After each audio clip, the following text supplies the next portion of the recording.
이 세상에서 그리스도인으로 산다는 것은 어려운 일일까요? 쉬운 일일까요? 각각의 대답이 좀 다를 것이라고 생각이 듭니다. 그러나 이 세상에서 그리스도인으로 산다는 것은 매우 어려운 일입니다. 특별히 그리스도인이 그리스도의 제자로서의 올바른 역할을 감당하고 산다는 것은 결코 쉬운 일이 아닙니다. 진짜 우리가 그리스도의 제자로서 삶을 살게 된다면 이 세상은 매우 위험하고 두려운 곳이라고 성경은 말씀하고 있습니다. 일부 교회 안의 사람들이 우리가 주님의 말씀에 순종하기만 하면 이 세상은 그렇게 어려운 것이 아니고 얼마든지 날아다니며 살 수 있다는 식으로 말하는 사람들이 있습니다. 그러나 성경의 가르침은 정반대입니다. 진짜 순종해서 그리스도의 제자처럼 살게 되면 굉장한 위험이 동반될 수 있고 굉장한 두려움이 우리 앞에 닥쳐올 수 있다라고 경고하고 있습니다. 왜 그리스도인이 예수님의 제자처럼 살면 그런 위험과 두려움에 빠지게 됩니까? 그것은 세상에 매서운 공격 때문입니다. 우리가 지금 마태복음 10장을 공부하면서 그걸 살펴보고 있는데 왜 세상은 그리스도인들을 공격합니까? 그리스도인들이, 보편적 그리스도인들은 착하고 이웃에게 뭔가 선을 베풀려고 하는데 왜 그리스도인들이 공격을 받는 것입니까? 그건 무슨 착하고 안 착하고 그것이 근본적 문제가 아닙니다. 아주 핵심적 이유가 있는데 그리스도인들이 예수님을 인류의 유일한 구주라고 증거하기 때문입니다. 다시 말하면 예수님이 만물의 주라는 것이, 예수님만이 인류의 구속자라, 이게 듣기 싫은 겁니다. 이게 좀 속된 말로 꼴보기 싫은 거예요. 왜 너희는 예수만이 구원자라고 말하냐? 너희는 너무 배타적이라는 거예요. 너희는 관용이 없는 인간들이다. 이것 때문에 우리 그리스도인들을 공격하는 것이에요. 우리 개인적으로는 이야기는 뭐죠? 너희는 어떻게 해서 예수만이 너희의 구주라고 고백하냐? 이것이잖아요. 근데 우리가 예수님만이 우리의 구주라고 하는 이 엄청난 고백이 세상의 가치체계와 큰 충돌을 일으키기 때문에 우리가 그것을 하면 할수록 위험에 부딪히게 된다는 것이 성경의 가르침인 것입니다. 그 근거가 뭐죠? 예수님이 12 제자를 부르시고 그들을 파송하실 때에 너희들이 나가서 복음을 전하는 그 일, 다시 말하면 예수가 구주라는 이 복음을 전하는 일로 인해서 핍박을 받게 될 것이고 두려움에 처하게 될 것이라고 경고를 보냈습니다. 뭘 보냈다고요? 경고를, 경고. 분명히 이런 일이 너희 앞에 닥쳐올 것이라고 말씀하셨습니다. 그 경고의 내용이 무엇이었습니까? 우리가 지난 마태복음 10장을 다시 잠깐만 살펴보면 마태복음 10장 16절 상반절에 너희를 보냄이 양을 이리 가운데 보냄 같도다 그렇게 말했습니다. 아주 명백한 예정을 들었습니다. 너희가 나가는 이 세상은 어떤 곳이냐? 그건 거의 이리 때와 같다. 매우 위험한 곳이라 그렇게 말씀하는 거죠. 마태복음 10장 17절에서 18절은 이렇게 말씀합니다. 세상 사람들이 너희를 공회와 회당에 넘겨 책찍질하고 총독들과 임금들 앞에 뭐 할 것이다? 끌려갈 것이라고 하는. 여러분, 이건 우리가 사도들에게 주어진 말씀입니다. 1차적으로. 그러나 이건 사도들만에게 주어진 이야기 아닙니다. 이것은요. 오늘 그리스도인들이 세상에서 직면하게 되는 일을 예수님이 선지자적 예언법으로 말한 거잖아요. 사도들에게 말하면서 동시에 사도들의 후예들은 오늘 우리들에게도 그런 일이 일어날 것이라고 말씀한 것입니다. 마태복음 10장 23절 상반절에는 너희가 내 이름을 인하여 모든 사람에게 뭘 받을 것이다? 미움을 받을 것. 모든 사람에게 뭐 받는다? 너희들 미움을 받을 것이라고 분명하게 말씀했습니다. 그리스도의 제자들이 복음을 전하고 그리스도인답게 우리가 살게 되면 두려움에 빠지게 될 수 있다라고 말씀합니다. 나가서 여러분 만약에 이런 상황이 벌어진다 그러면 혹시 예수님을 믿어보려고 갈등하고 있는 사람들이 어떻게 되겠습니까? 그들도 두려움에 빠지게 되는 거죠. 아, 예수 믿으면 이런 꼴을 만나는구나 하고 그들이 예수님을 믿으려고 하는 것을 포기할 수 있는 상황이 발생할 수 있잖아요. 그래서 예수님이 오늘 본문에 예수님이 모든 일어날 상황을 아신다고 말씀하셨습니다. 그러면서 이런 일이 벌어질 때에 너희 절대 두려워하지 말라고 본문에 3번에 걸쳐서 두려워하지 말라라고 말씀하고 있습니다. 두려워하지 말아라, 두려워하지 말아라, 두려워하지 말아라 그렇게 되어 있습니다. 그것이 26절로 시작되는데 뭐라고 되어 있어요? 그런즉 저희를 두려워 말라. 28절 몸은 죽여도 영혼은 능히 죽이지 못하는 자들을 뭐하지 말아라? 두려워하지 말아라. 31절 두려워하지 말라. 너희는 많은 참새보다 귀하니라 라고 말씀했습니다. 예수님이 반복해서 두려워하지 말라라고 말씀하고 있습니다. 그러면 무엇을 두려워하지 말라고 지금 말씀하시는 것이에요? 지금 앞에서 소개했던 대로 세상 속에서 공개적으로 예수님이 나의 유일한 구주시라고 하는 이 복음을 증거하는 것과 그분이 나의 구세주라고 하는 이 공개적 신앙 고백에 대해서 두려워하지 말라는 것이에요. 그래서 오늘 본문에 2가지 말하는 거거든요. 무엇을 두려워하지 말 것인가 할 때 2가지라는 게, 하나는 너희들이 가서 예수 그리스도가 세상의 구주라는 것을 두려워하지 말고 증거하라는 것이에요. 나가서 우리 자신들이 예수님만이 우리의 누구시라는 것, 구주시라는 것, 이것을 증거하고 고백하는 걸 두려워하지 말라는 것이에요. 내가 지난주에 요한계시록 질문지를 보냈습니다. 내가 우리 집사람하고도 대화하면서 우리 사람도 그렇게 하고 있지만 도전했어요. 당신은 요한계시록 내가 보내주는 것 그냥 대충 그냥 클릭만 한번 하고 하지 말고 꼼꼼하게 읽어보고 묵상을 하라고 그랬어요. 왜냐? 그래서 나는 이제 모르겠어요. 난 나이가 자꾸 들어가서 그런지 몰라도 과장이 아니고 세상에 1도 소망이 없어요. 저 빨리 천국 갔으면 좋겠어요.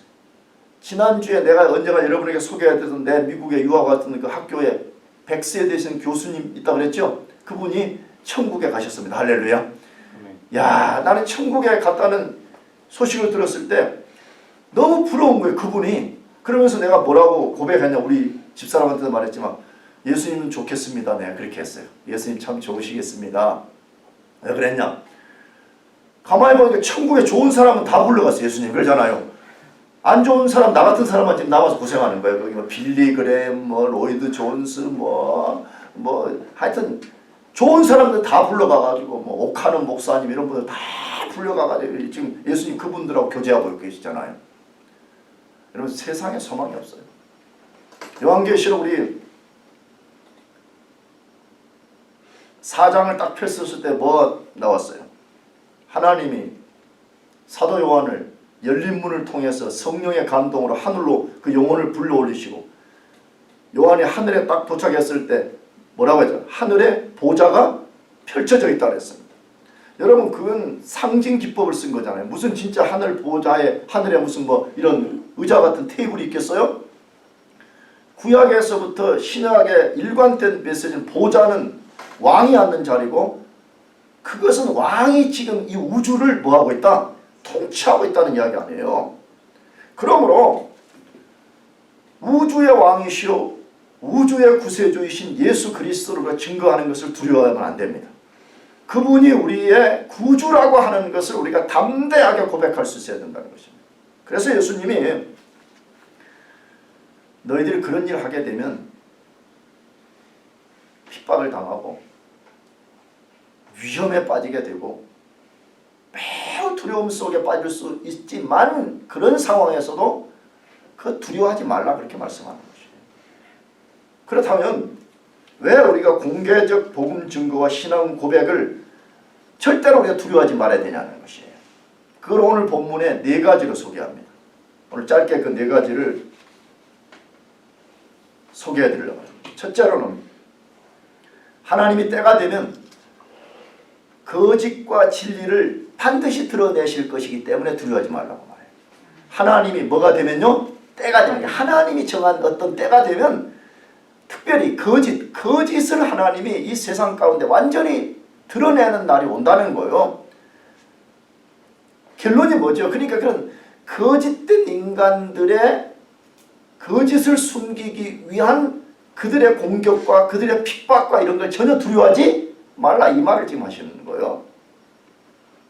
세상이 뭔가 권세를 갖고 있는 것 같지만 절대 그렇지 않다는 거예요. 하나님이 주관하고 있다는 거예요. 그 하나님이 때가 되면 모든 거짓을 드러내는 날이 올 것이기 때문에 그리스도인들이 진리를 증거하고 진리를 고백하는 일을 두려워하지 말라, 이렇게 말씀하는 거예요.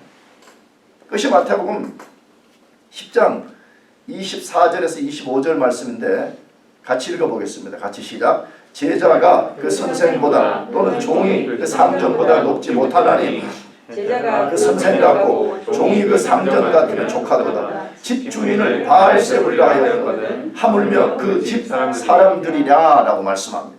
예수님이 뭘 말씀하려는 거예요? 먼저 24절 제자가 그 선생보다 또는 종이 그 상전보다 높지 못하나니, 이 말은 예수님 당시의 속담이었습니다. 격언이었습니다. 그걸 예수님이 빌려와서 지금 자기 진리를 전달하는 거죠.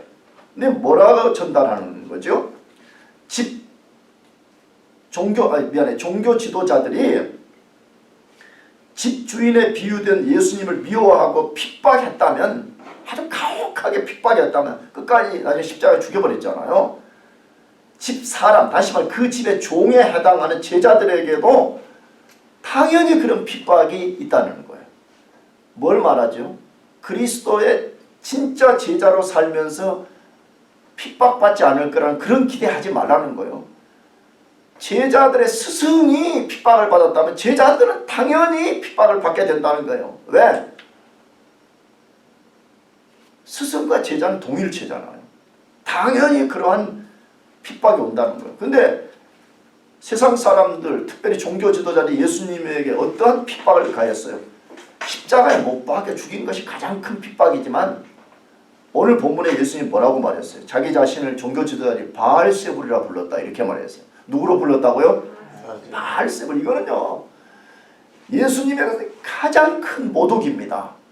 왜? 바알세불이라는 이 단어 자체가 뭐 설명이 많이 필요해요. 뭐 바알은 무슨 뜻이고 세불은 무슨 뜻인가, 이런 게 많이 있는데 길어서 간단하게 말하면 이걸 예수님을 귀신의 왕이라 그렇게 불렀다는 거예요. 귀신의 왕이니까 무슨 말이죠? 사단이다, 마귀다, 지금 그렇게 했다는 예수님을 가리켜서, 여러분 있을 수 없는 일이죠. 우리가 알고 있는 예수님에 대해서 이렇게 불렀다는 건 도저히 있을 수 없는 거잖아요. 예수님을 단순히 그냥 야 너는 사이비 이단이야 이렇게만 해도 모독인데, 예수님을 가리켜서 너는 귀신의 왕인 사단이다 이렇게 불렀다는 거예요. 그럼 왜 이렇게 부른 것입니까? 왜 그 당시에 종교 지도자들이 그렇게 모독을 했고 지금도 사람들이 예수님을 그렇게 모독하고 업신여기는 거죠? 예수님이 메시아인 것을 인정하기 싫은 것입니다. 앞에서 말씀드렸어요. 예수님이 하나님의 아들이다. 예수님이 인류의 유일한 구원자다. 이런 거 인정하기 싫다는 거예요. 그러니까 예수님이 신성을 가진 기적을 행한 이 자체를 전부 다 누가 일으킨 거라고 말한다고요? 귀신들이 일으킨 거다. 귀신의 왕인 마귀가 일으킨 거다. 그러니까 예수는 저런 기적을 그의 신적 능력으로 한 것이 아니라 마귀의 힘으로 한 것. 그러니까 예수가 마귀다 이렇게 했다는 것이에요. 얼마나 모독적이고 얼마나 꼭 물리적 핍박이 아니라 얼마나 예수를 핍박한 사건이에요. 그렇기 때문에 그러한 종교 지도자들, 그러한 세상 사람들이 제자들을 미워하고 핍박할 것은 자명한 사실이라고 예수님이 말씀합니다. 너희들이 그런 것이 없이 이 세상을 평안하게 살 것이라는 기대조차 하지 말라, 지금 그렇게 말하는 것이에요. 누구든지 이런 일을 만나면 두려움에 빠지기 쉽습니다. 그래서 예수님이 왜 이런 상황을 만날 때 두려워하지 말아야 될 것인지에 대한 첫 번째 이유를 알려줬습니다. 그것이 마태복음 10장 26절에서 27절인데 같이 읽어보겠습니다. 시작. 그런즉 그들을 두려워하지 말라. 드러나지 않을 것이 없고 숨은 것이 알려지지 않을 것이 없느니라. 내가 너희에게 어두운 데서 이르는 것을 광명한 데서 말하며 내가 귓속말로 듣는 것을 집 위에서 전파하라라고 말씀합니다. 두려워하지 말아야 될 이유가 뭐라고요? 하나님이 정한 때가 되면 모든 것을 뭐 하신다고요? 드러내게 하신다는 거예요. 우리가 여기서 뭐 조용조용하게 말했든지 아니 이불 속에서 소근소근하게 했든지 다 드러낸다는 거예요. 근데 이 본문의 지금 이야기는 뭐예요? 종교 지도자들의 거짓을 말하는 거죠. 그들은 어떻게 했어요? 자기들은 하나님 앞에 옳다라고 자기들이 여기고 있었지만 실제는 그들은 하나님의 대적자들이었죠. 그러니까 자기들의 신념을 지키기 위해서 계속해서 또 다른 거짓말을 하고 그 거짓말을 막기 위해서 또 다른 거짓말을 만들어내고 그것을 막기 위해서 필요하다면 예수님을 죽이기까지 하는 일을 벌였잖아요.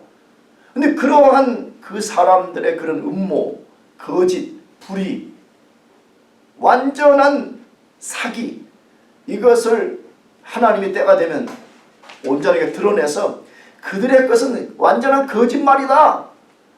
예수님만이 진리요 예수님으로부터 온 복음만이 진리요 너희가 가서 증거하는 이것만이 사실이라는 것을 하나님이 드러내시는 날이 분명히 온다는 것을 예수님이 말씀하는 거예요. 그러므로 너희들 지금 가서 진리를 말하는 것 때문에 혹은 진리를 고백하는 것 때문에 좀 어려움을 당하고 그래도 너희들 뭐 하지 말라고요? 두려워하지 말라 이렇게 말씀하는. 실제 그렇잖아요. 우리가 교회를 섬기거나 성도들 간의 어떤 관계를 갖거나 세상과의 관계를 가질 때 보면 그리스도인들이 굉장히 오해를 많이 받잖아요. 그죠? 뭐 나는 뭐 작은 교회 목회하니까 별로 그런 일이 없었지만 그래도 나도 크고 작은 어려움들이 있었어요.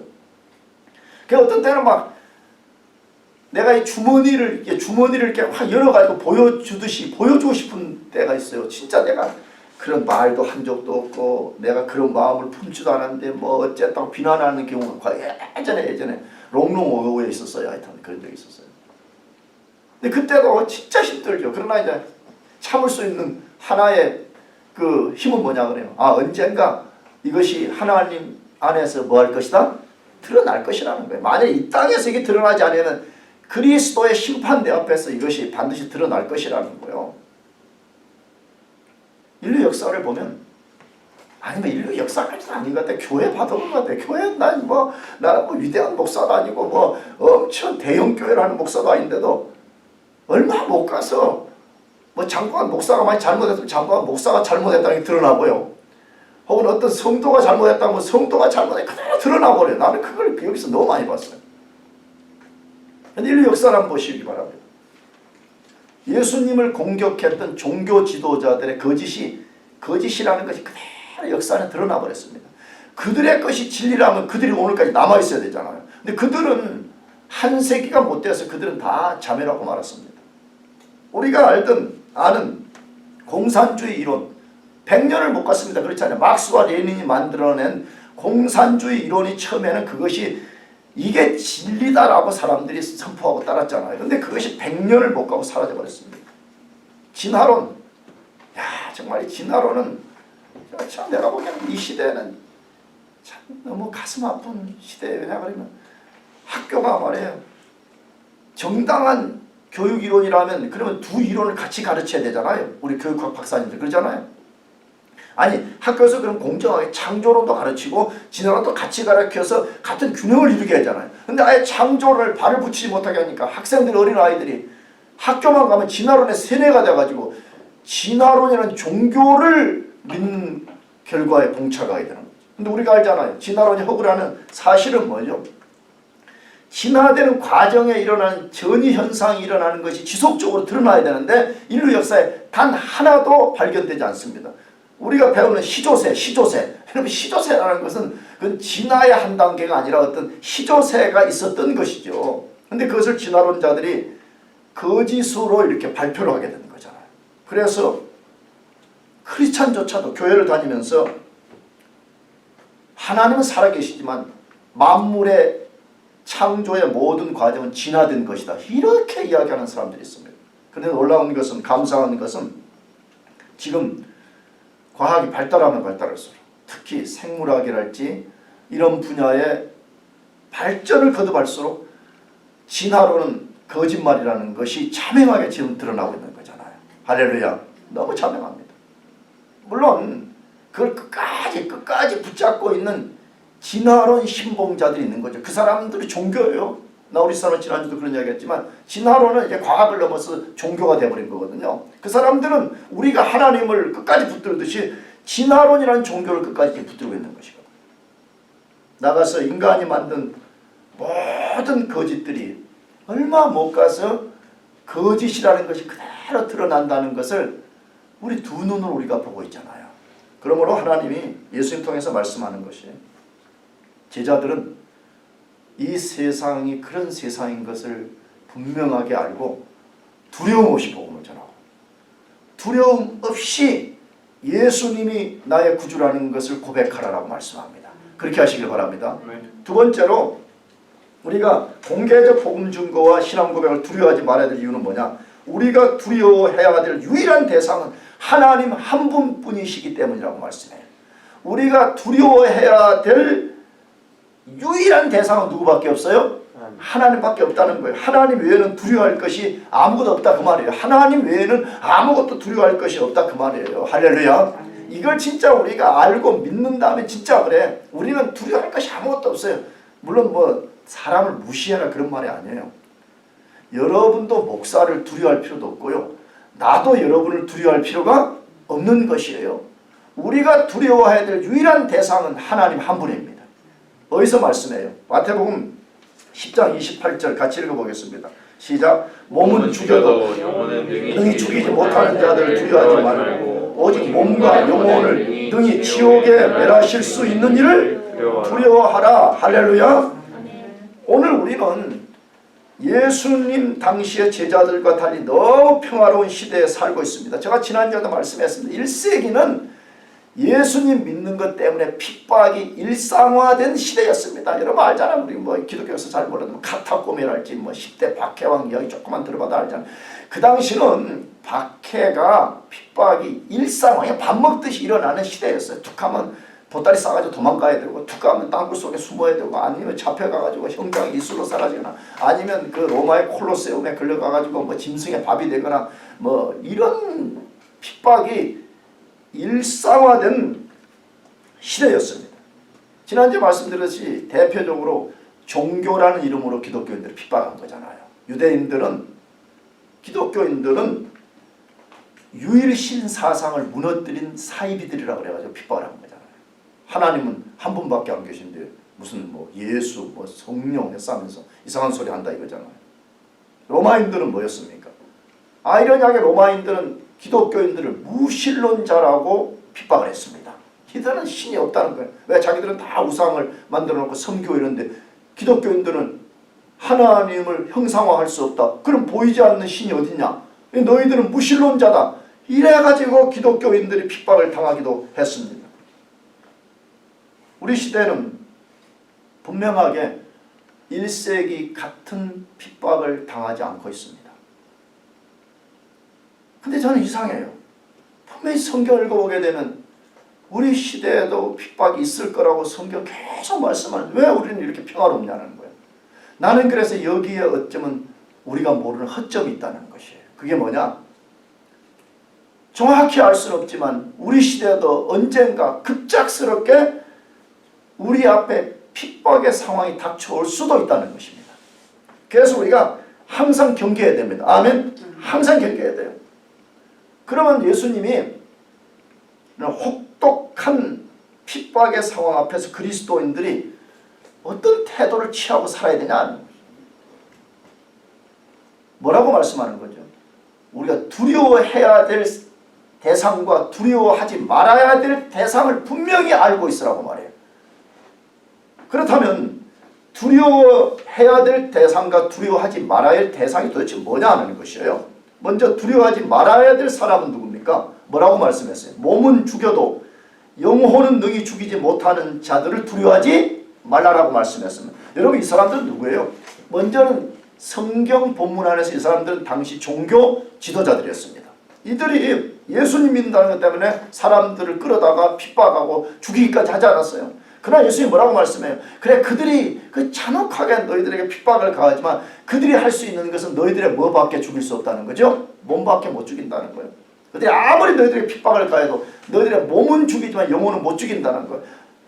나가서 너희들이 혹시 그들에 의해서 몸이 죽임을 당한다면 너희들은 그 즉시 천국으로 들어간다는 것이에요. 그러므로 그들을 두려워하지 말라는 거예요. 할렐루야. 마찬가지 지금도 여러분, 세상이 아무 우리를 핍박하고 뭐 어쩌고 해도 여러분, 우리가 핍박을 받으면 고통당하는 것은 우리 몸이고요. 우리가 죽게 되는 것은 몸밖에 없습니다. 아멘이죠? 우리는 만일에 몸이 죽게 되면 우리는 그 즉시 우리는 천국에 갑니다. 무슨 뭐 캐톨릭에서 말하는 뭐 어디에 가 있고 뭐 그 다 거짓말입니다. 우리는 바로 그 즉시에 예수 그리스도의 품에 안기게 되는 것입니다. 그러면 우리가 두려워해야 될 대상은 누구라고 말씀하고 있습니까? 인간의 몸과 뭘 죽이는, 영혼을 죽이는 하나님을 두려워하라 그렇게 말해요. 이 말 속에 뭐가 있어요? 이렇게 그러잖아요. 사람은 인류 70억이 달려들어도 한 인간의 몸과 영혼을 동시에 죽이지 못합니다. 그러나 하나님은 인간의 몸도 죽일 뿐만 아니라 뭣도 죽일 수 있는 분이에요. 영혼도 죽일 수 있는 분이에요. 영혼을 죽인다는 말은 뭐예요? 지옥에 파멸에 던져버리는 분이라는 거예요. 인간은 그렇게 할 수가 없습니다.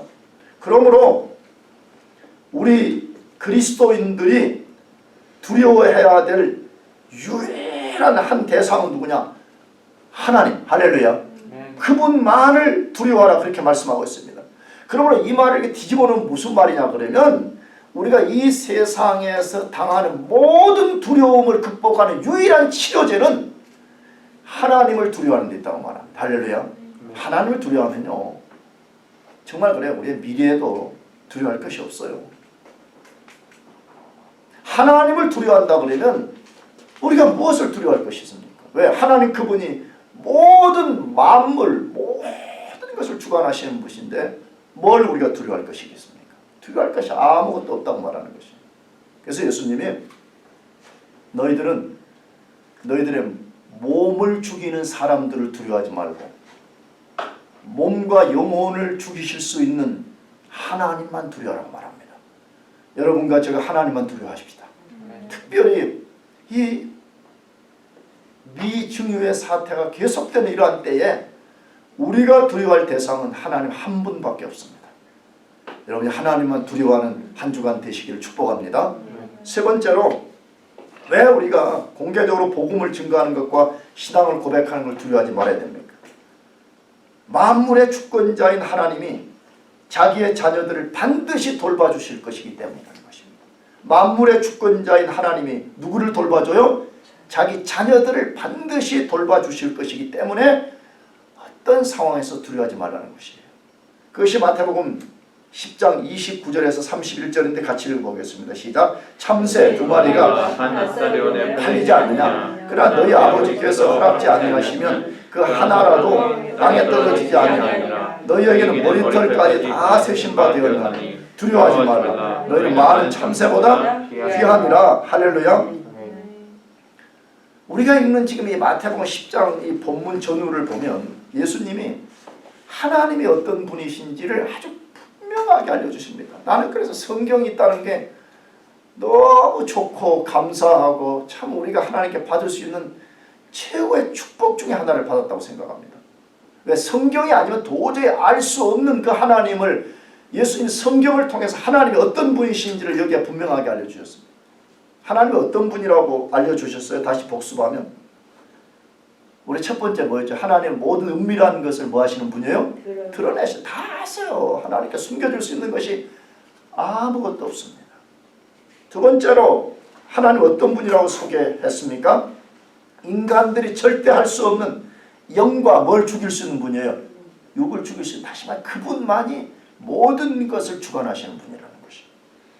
세 번째, 방금 읽은 말씀에서 또 하나의 사실을 알려줍니다. 그게 뭐죠? 하나님 만물의 누구라고요? 주권자라고. 만물의, 모든 만물의 주권자예요. 할렐루야. 네. 내가 지난주 요한계시록 질문지 보낼 때 말씀드렸어요. 우주 안에서 단 원자 하나, 아톰 하나라도 하나님의 주권적 통치 밖에서 스스로 존재하는 것이 없습니다. 만일에 그 스스로 존재하는 하나가 있다 그러면 하나님은 만물의 주권자가 아닌 것입니다. 하나님이 만물의 주권자이십니다.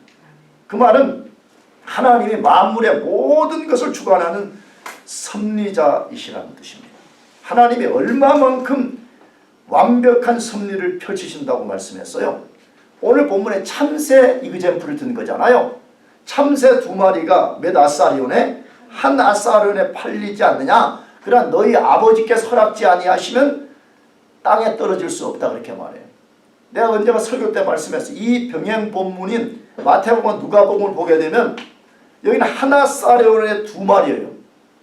그런데 누가복음은 2 아사리온에 5마리예요. 그럼 뭐죠? 한 마리가 이게 뭐야? 그럼 계산이 안 맞잖아. 뭐죠? 덤으로 주는 거예요. 그렇잖아요. 우리가 시장에 가가지고 아이 참새 한 마리 더 줘요. 그러면 에따 덤이요. 한 마리 더 주는 것이 그렇게 가치 없는 것이 참새라는 거예요.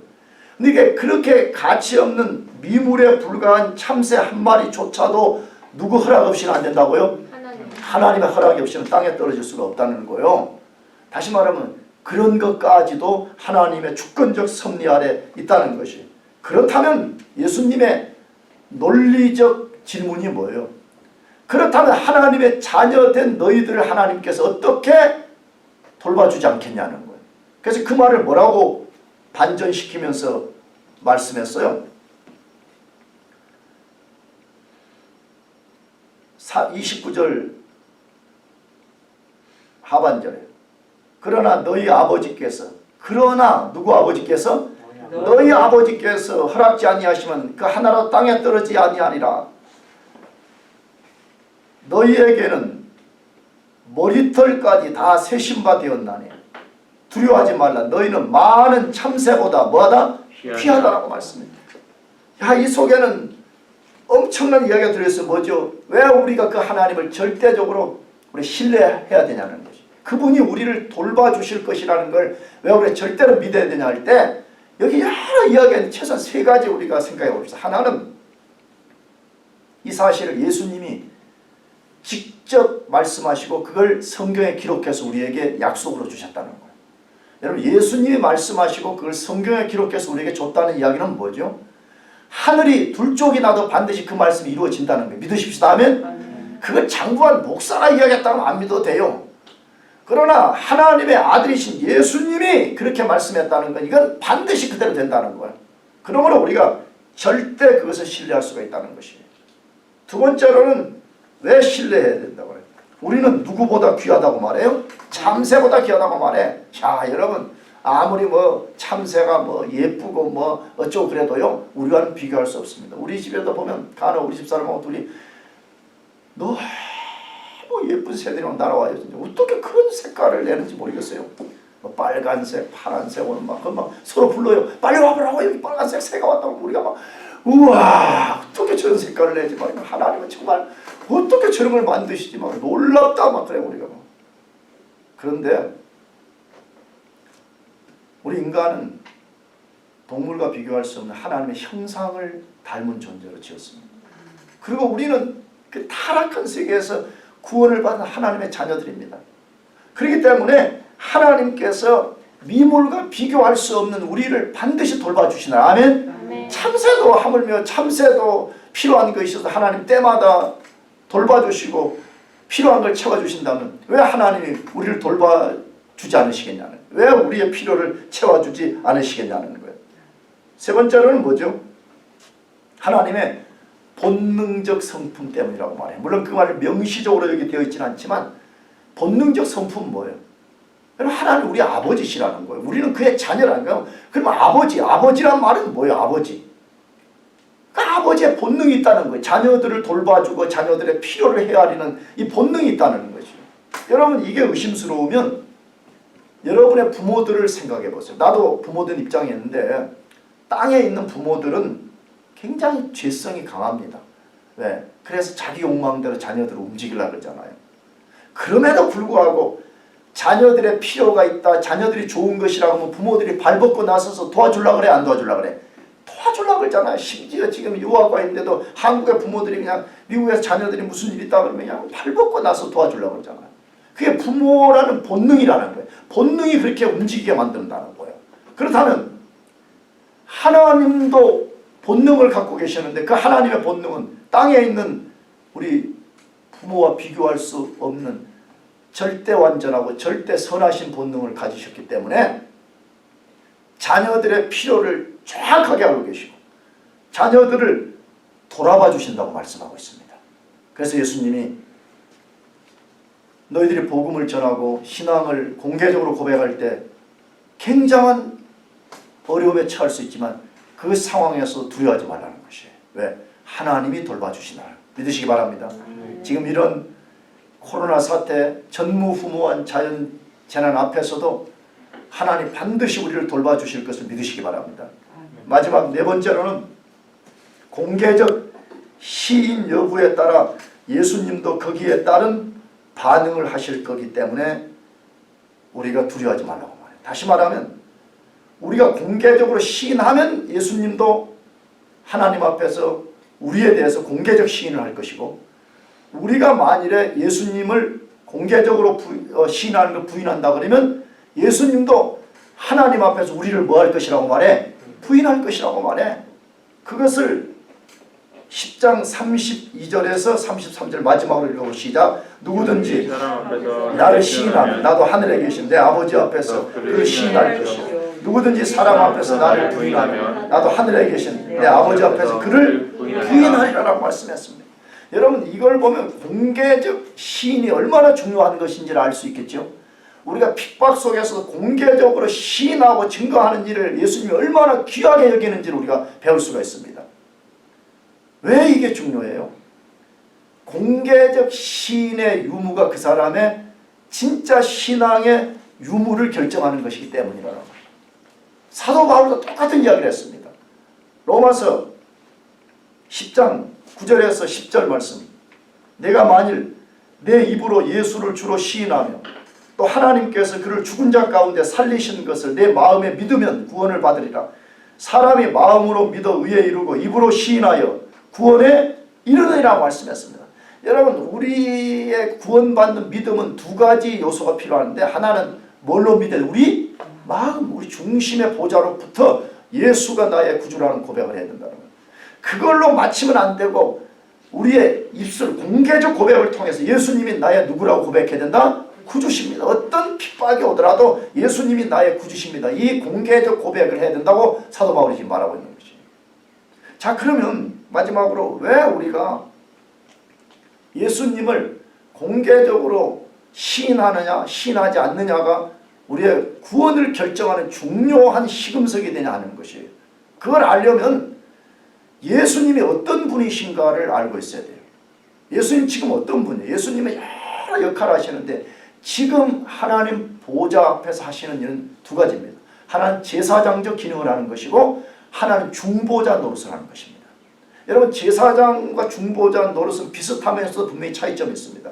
제사장 노릇이라는 것은 그분의 단번에 죽으심과 자신의 제물됨을 가지고 제사장이 됨으로써 우리의 모든 죄를 사하게 만들었습니다. 할렐루야. 그런데 문제는 우리가 살면서 구원받고 난 다음에 죄 지어야 안 져요?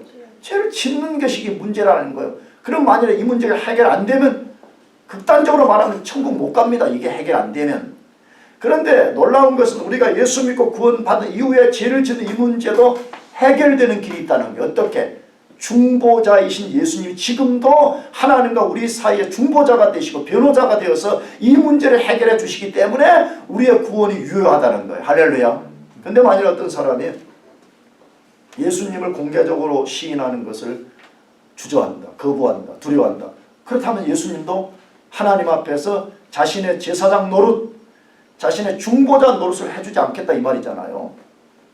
그러므로 우리가 진짜 구원받은 성도냐 아니냐를 시금하는 굉장히 중요한 것은 내가 예수님을 공개적으로 시인하느냐에 달려 있습니다. 그러므로 여러분들이 어떤 어려움이 있든지 어떤 세상의 핍박을 받는 가운데 있다 할지라도 예수님이 나의 구주시오, 예수님이 나의 왕이시오, 예수님만이 인류의 유일한 구원자라는 것을 담대하게 증거하고 고백하며 살기를 바랍니다. 기도하겠습니다.